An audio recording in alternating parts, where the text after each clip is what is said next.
Fala, fiel, tranquilo, bom dia, boa tarde, boa noite. PC de Oliveira analisou detalhadamente cada lance da partida de ontem, os dois gols anulados do Coringão e aquela entrada criminosa no tornozelo de Memphis Depay, e ficou muito claro, ele jogou no ventilador o assalto que foi em Itaquera ontem. E isso já demonstra o que vai ser o Brasileirão 2025 para o Corinthians. Contra tudo e contra todos, né, fiel? Então vamos ao vídeo aqui com a análise da partida e já se inscreva aí no canal. Deixa o seu like aí se você tá feliz com a vitória do nosso Corinthians e tem jogo importante terça-feira. Então se inscreva, deixa o seu like e vamos pro vídeo.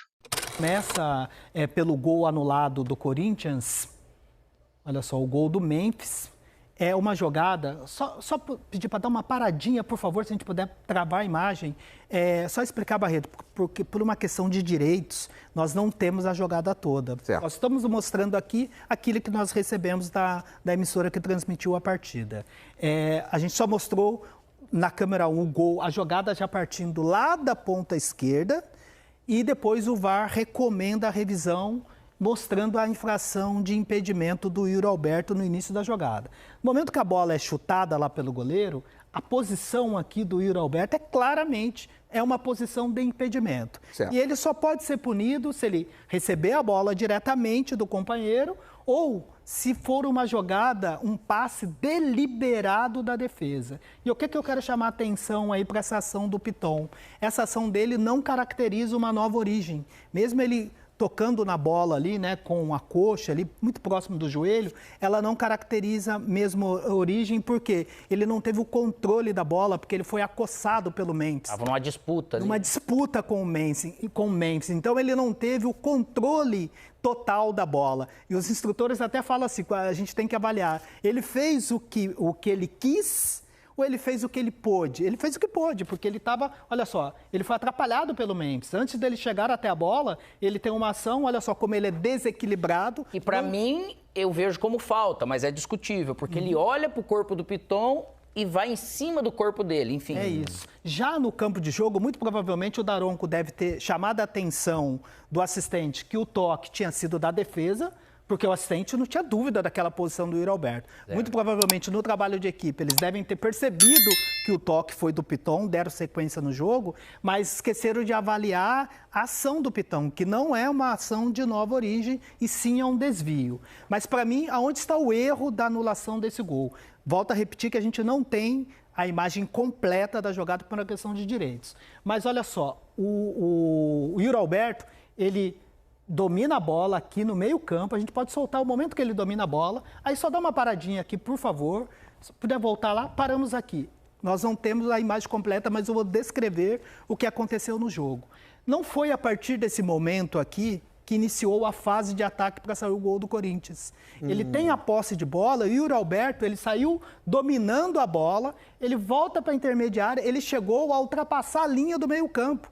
Ele não atacou imediatamente. Ele dominou a bola, veio de uma posição irregular, houve o impedimento, mas não foi o início de ataque, não foi o avanço em direção à área do adversário. Ou seja, aí é um erro em que o VAR já não tem mais... Ele tinha que ter morrido com aquele impedimento, com o erro de impedimento da primeira infração. Memphis, Sim, isso é ok, diferente. ele atacou imediatamente, mas ele dominou essa bola, ele foi controlando, ele chegou a passar a linha do meio campo.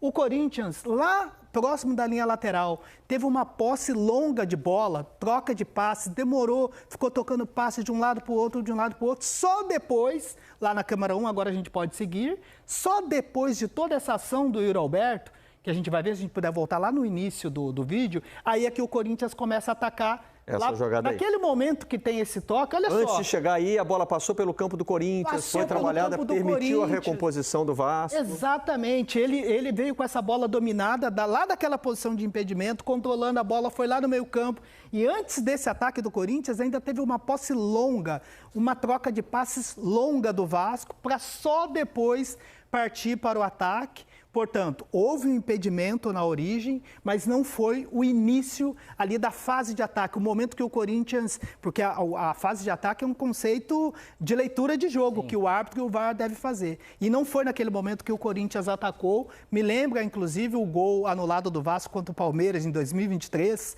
né, que teve aquele impedimento do Verratti, a defesa do Palmeiras. O Richard Rios deu um chutão lá para o meio campo. Aí depois, em um outro momento, o Vasco atacou, saiu aquele golaço do Paulinho e o VAR chamou. E naquele momento nós mostramos também, dizendo assim, olha, houve impedimento do Verratti, mas o gol do Paulinho foi numa outra fase da jogada, foi numa outra fase de ataque. Portanto, houve impedimento, mas não era lance para o VAR interferir. Se tivesse sido a falta, ele não apitado e revisto como falta, que pelo jeito ele não viu, coisa, né? seria a mesma coisa. Mesma coisa, o mesmo critério. O VAR interfere quando há uma infração. E a sequência? Na sequência, você pega a equipe que não conseguiu se recompor, você avança em direção à área do gol do adversário, e não foi o que ocorreu. A partir desse impedimento do Yuri Alberto, ele volta lá no campo dele com a bola dominada, o Corinthians tem uma troca de passes longa lá na esquerda e só depois do ataque, aí já era uma outra fase, outra fase do jogo. Isso é uma orientação que é dada para a arbitragem, né? Isso não está escrito, ou isso está expresso na regra? Isso está expresso no protocolo do VAR, mas aí é uma leitura, não determina ali, não tem os exemplos da jogada. Aí é o árbitro que precisa tem fazer que ler a jogada, ler a leitura do jogo, ter o conhecimento do jogo para poder fazer essa aplicação. E para mim é uma jogada muito clara que o VAR não deveria interferir, porque não é o Yuri Alberto não avançou em direção à meta adversária, pelo contrário, ele chegou a ultrapassar, ele voltou para o campo dele. Reiniciou a jogada. Reiniciou a jogada. Ou seja, tem um erro de arbitragem na jogada. Que é? Já deveria marcar no primeiro momento, porque ali é desvio, não foi nova origem. Mas o gol teria que ter sido validado. Teria que ter sido validado, porque o VAR, na minha avaliação, não deveria interferir. E olha para você ver a importância disso, porque muita gente fica muito confusa em casa. O torcedor do Corinthians fala um absurdo, o torcedor do Vasco fez certo, mas o que é realmente o certo? Aí eu pensei que se o protocolo fosse aplicado como deveria, o gol teria sido validado apesar de... Né, de ter tido impedimento. Bom...